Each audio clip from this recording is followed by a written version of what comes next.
Kumusta mga kaibigan? Isang magandang umaga po sa lahat at nandito po tayo ngayon dahil mayroon po tayong pag-uusapan. Dahil mayroon po akong nakita doon po sa ating komisyon na mga katanungan. Patungkol po ito doon sa pag-BFS po natin, no? Sa binayad po natin sa BFS. So yun po ang ating pag-uusapan sa ngayon.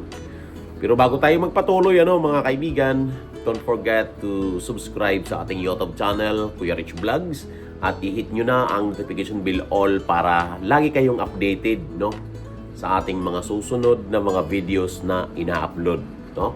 So pasensya na pala kayo, no, mga kaibigan, dahil medyo matagal-tagal din po tayo hindi nakapag bigay sa inyo ng mga tips, mga impormasyon, kaalaman at mga ideas patungkol po dito sa bansang Lithuania. So ngayon, kahit kakauwi lang po natin sa trabaho, ay naisipan ko pong i-vlog po ito, no? Dahil para magkaroon ng linaw yung mga katanungan ng ating mga kababayan. Lalong-lalo na po ito doon sa mga nagpa-process pa lang sa bansang Pilipinas. Nagpa-BFS pa lang or nag-interview pa lang sa Migris. So, panoorin po ninyo ito at para po ito sa inyong lahat. At i-share po ninyo ang mga video po natin dahil para makatulong po tayo, no, sa ating mga kababayan, sa ating mga kaibigan, lalong-lalo na po doon sa mga nais mag-apply dito po sa bansang Lithuania. Dahil alam po natin na marami po tayong mga kababayan ang mga nagtatanong patungkol po dito sa bansang Lithuania. At marami po tayong mga kababayan ang interesado na magtrabaho po dito sa bansang Lithuania. So now, mga kaibigan, let's continue po doon sa ating pag-uusapan.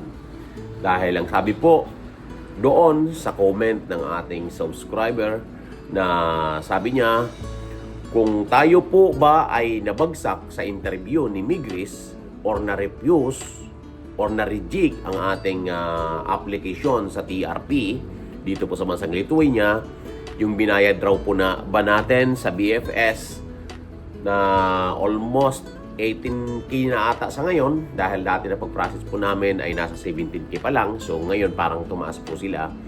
So sa madaling salita, kung tayo po ba ay na-reject or na bumagsak sa interview ni Migris or na-refuse, no? Mariripan po ba natin yung ating binayad sa BFS? So sa madaling salita, mga kaibigan, ay hindi na po natin marirefund ang binayad po natin sa BFS. Sapagkat yun po ay binayad na po natin.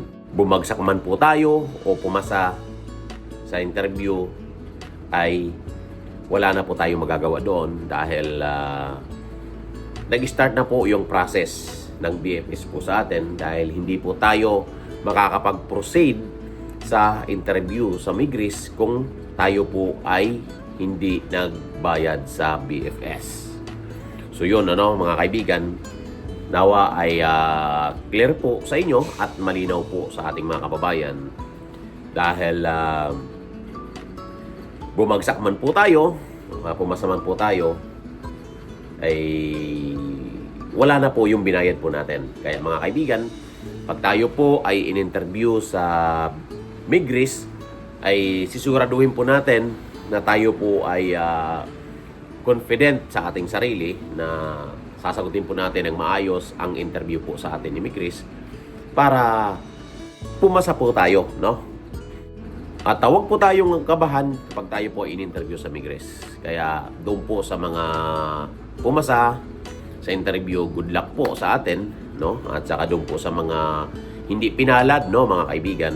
So, pwede pa po kayo mag-apply dito sa Lithuania kahit bumagsak po kayo, pero parang sa tingin ko po ay 6 months. After 6 months po, kapag kayo po ay na-interview ni Migris na, after 6 months pa po kayo ulit may interview, no?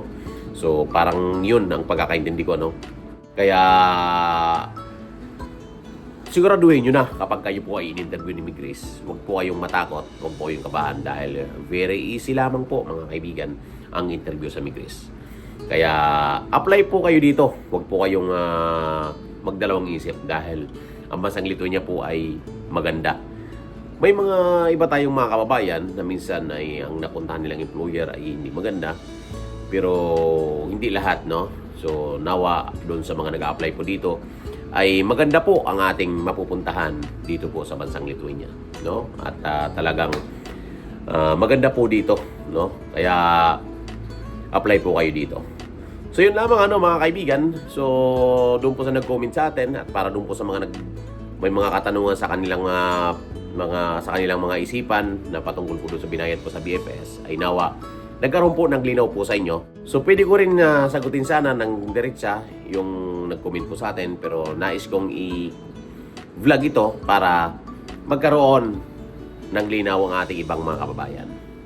So yun lamang mga kaibigan, salamat po sa lahat. Don't forget to subscribe sa ating YouTube channel, Kuya Rich Vlogs, at i-hit nyo ng notification bell all, no? So nagpalit po tayo ng Facebook page, Lithuania Mix Vlogs. So kung may mga magtatanong kayo ng direkta sa akin, mag-business lamang po kayo doon mga kaibigan. Dahil sasagutin ko po kayo. At kung dito po kayo, may tatanong po kayo dito po sa ating YouTube channel, mag-comment lang po kayo dyan. At pag nakita ko po ay sasagutin po natin yan. At pwede po kayo mag-message doon sa Lithuania Mix Vlogs sa akin para direct po, no? So i-reply ko po kayo kapag nakita ko po ang inyong message, no?